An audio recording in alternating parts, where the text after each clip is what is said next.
I read 50 books in 2024, and here are some of my favorites, in no particular order. First up is The Guest by Emma Cline. This is a wildly entertaining novel about rich people in the Hamptons. The protagonist, Alex, is a young woman who's staying in the Hamptons with this rich guy who's kind of her boyfriend. After he breaks up with her, she's left penniless and homeless and needs to do anything to survive. Alex is an unhinged character, which always makes things funny. What I also loved about The Guest was how tightly plotted it was. The whole book takes place over the course of just a few days, which I think was perfect for the story. This is Mong Girl by Hanako Footman. It's a really gorgeous debut novel set between the UK and Japan. I loved reading about the combined cultures and the interwoven narratives of three different characters.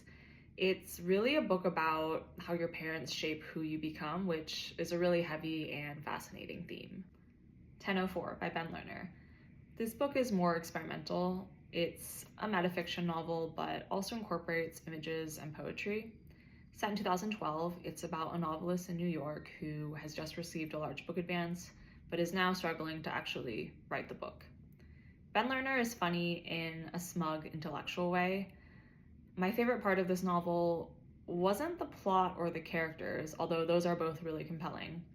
What I liked most was the prose. It felt raw, and I know it's meant to be biographical. It was just refreshing to see that kind of vulnerability from the author. Expectation by Anna Hope. Set in London, Expectation is a book about the complexities of female friendship. I guess it kind of shares that theme with My Brilliant Friend, but Expectation is contemporary and not nearly as tragic. Ultimately, it's a book about how we outgrow friendships, which I think is something we can all relate to. Next is Intermezzo by Sally Rooney, and we have the UK edition here because the American version is kind of ugly. I loved Normal People and Conversations with Friends, but I did not like Sally Rooney's last novel, Beautiful World, Where Are You? However, Intermezzo really delivered. I loved how the focus was on two siblings, which is something that we hadn't seen before from Sally Rooney.